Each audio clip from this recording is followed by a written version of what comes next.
Gracias, buenas noches.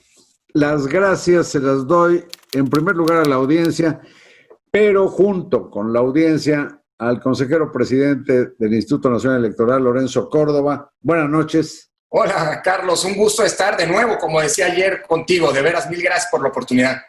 Bueno, anoche dejé planteado que me importa que hables, apego a tu enorme responsabilidad, sobre la encuesta que entiendo comenzó el fin de semana, el viernes o algo así. La última, la tercera es la vencida, para que la gente escoja entre dos diputados de Morena, que son Porfirio Muñoz Ledo y Mario Delgado, para dirigir ese partido. Y quiero preguntarte si todo corre en orden o alguno de los dos tendrá que ser descalificado por las mutuas acusaciones de utilizar recursos chuecos, públicos o privados, en su promoción. A ver, Carlos, yo creo que te agradezco mucho la pregunta porque nos ayuda a explicar un procedimiento muy complejo que ni está en la ley ni en los estatutos del propio partido Morena. Yo creo que hay que recordar que esto viene de un problema que ha tenido el partido, que no ha logrado ponerse de acuerdo ni llevar a cabo los procedimientos para designar a su presidente o presidenta y a su secretaría general a lo largo de 2 años. Esto provocó centenares, por no hablar de millares, de recursos ante el Tribunal Electoral, que el 20 de agosto pasado decidió que el que tenía que hacer este trabajo, es decir, la definición, el mecanismo para definir quién iba a ocupar cada uno de esos 2 cargos, tenía que ser el INE. Por eso, a partir de una encuesta, por eso hicimos una serie de lineamientos de la convocatoria en donde se establecían las condiciones que se iban a llevar a cabo para poder, acatando la sentencia del tribunal, para llevar a cabo estas encuestas. Por cierto, son lineamientos, son reglas, son una convocatoria que todos los aspirantes firmaron conocer y además se comprometieron a aceptar. No hago el cuento largo, más o menos todo el mundo lo sabe.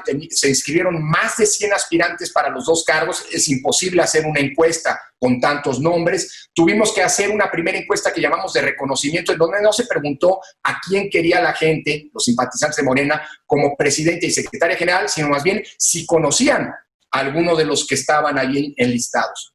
Esto sirvió como una criba y permitió ir a una segunda encuesta, en donde ahí sí ya se preguntaron entre 5 nombres para la presidencia y más de 10 para la secretaria general, ¿a quién elige usted para ser presidente de Morena? Esto nos dio como resultado que en la presidencia, donde te decía había 3 mujeres y 2 hombres, 5 candidatas y candidatos, quedaran empatados en los rangos, es decir, acuérdate que una encuesta no te dice, a diferencia de lo que algunos pensaban, cuántos votos tuvo cada quien, sino más bien un porcentaje estimado de preferencias en favor de uno y de otro. Cuando esos porcentajes estimados, que tienen un rango máximo y uno mínimo, se entrecruzan, pues estás en un empate técnico, estadísticamente hablando. Y por eso tuvimos que ir, como lo decían los lineamientos, a una tercera encuesta. Esta encuesta se está levantando, como bien dices, desde el viernes pasado y terminará de levantarse el viernes 22 de octubre para que a más tardar 2 días después demos los resultados. Ha habido mucha controversia, ha habido denuncias que se han presentado, denuncias por manejo de recursos, denuncia por uso de publicidad indebida. El viernes justamente la Comisión de Quejas y Denuncias del INE obligó a Mario Delgado y a Porfirio Muñoz Ledo a bajar publicidad que habían estado haciendo, porque esto no es una contienda interna, es simple y sencillamente una encuesta, no hay una campaña electoral, no deberían estar haciendo gastos, y bueno, esas quejas seguirán hacia adelante. Perdón, Lorenzo, pero denuncias y quejas también en contra del instituto, sí, al que, por ejemplo, Porfirio Muñoz Ledo acusa de haber faltado al compromiso con la segunda encuesta, porque dice, pues si yo gané, aunque sea por una nariz, yo gané.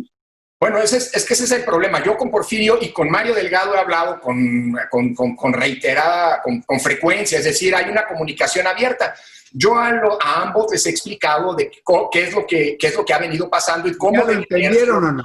¿Ya lo entendieron o no? ¿O lo aceptan o no? Bueno, están contendiendo, al final habrá que ver, mira, eso ya no lo sé, pero comunicación de este lado ha habido y creo que, espero que haya también mucha responsabilidad, porque además hay que entender que el INE no pidió hacer este ejercicio. No, lo entiendo, y no está en sus funciones directas organizar encuestas, sino en todo caso acatar lo que le ordena el Tribunal Electoral. Eso sí, no tenemos margen de maniobra, ¿no? Pero a propósito de quejas contra el INE, Lorenzo Córdoba, en este momento pues me brincó también la corresponsabilidad que tiene el instituto en que no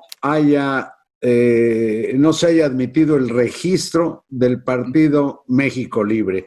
Y yo pienso que tú personalmente y algunos otros consejeros deben sentirse un poco mal porque pasaron partidos que inclusive tenían dinero no explicado por mayores cantidades que el 1,000,000 y pico de México Libre. ¿Qué, no tienes una mala conciencia? No, Carlos, porque yo voté por negar todos los registros. De los 7 partidos que llegaron al final, yo voté por no darle registro a ninguno. Porque para mí una organización que aspira a convertirse en un partido político y con ello recibir cantidades muy importantes de dinero público, acceso a la radio y la televisión, un montón de prerrogativas, tiene que ser impecable en el proceso de constitución.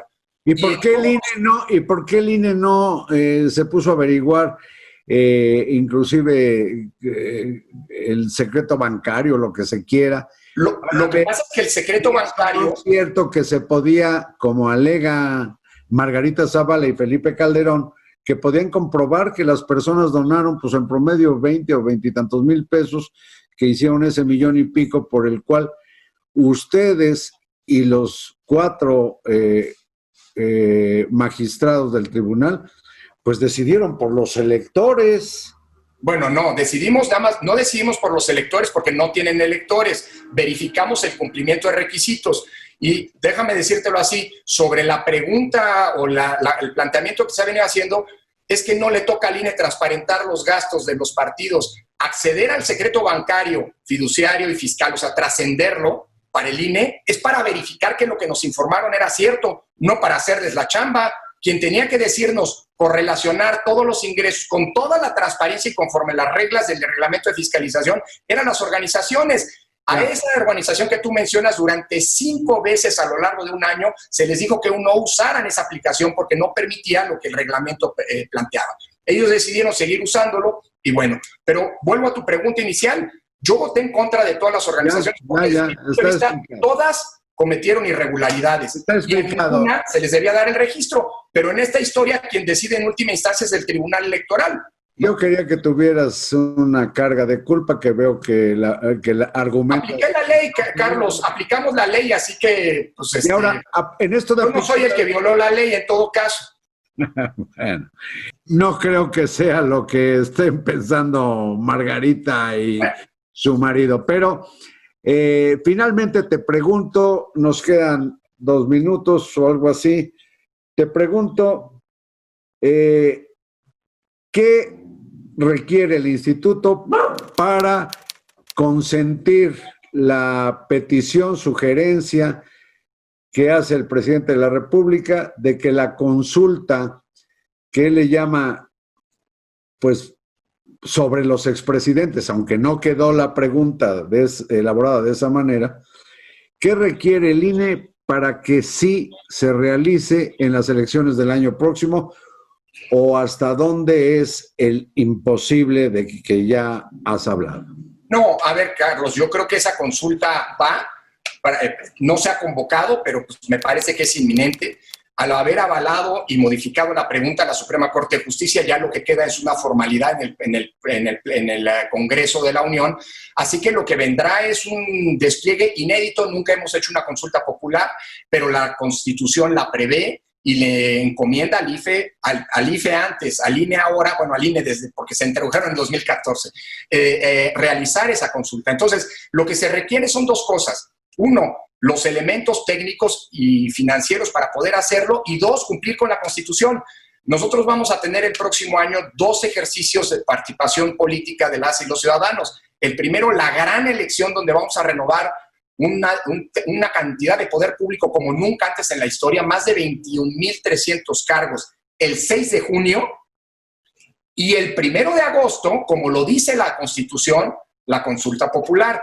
Esa consulta, esa fecha pues ya no se puede modificar. Además, lo modificó esta legislatura el año pasado. Sí, pero, a ver, instalados en la hipótesis de que consiguiera Morena modificar en el Congreso ese mandato constitucional, ¿lo podría hacer efectivo para que sea simultáneo con las elecciones o ya no? A ver, el INE va a hacer lo que diga la Constitución, pero la Constitución ya no se puede cambiar porque ya arrancó el proceso electoral, y aunque se diga que esto es cambiar lo de la consulta, no el proceso electoral, el proceso electoral ya arrancó, ya estamos nosotros en el despliegue de hacer la elección.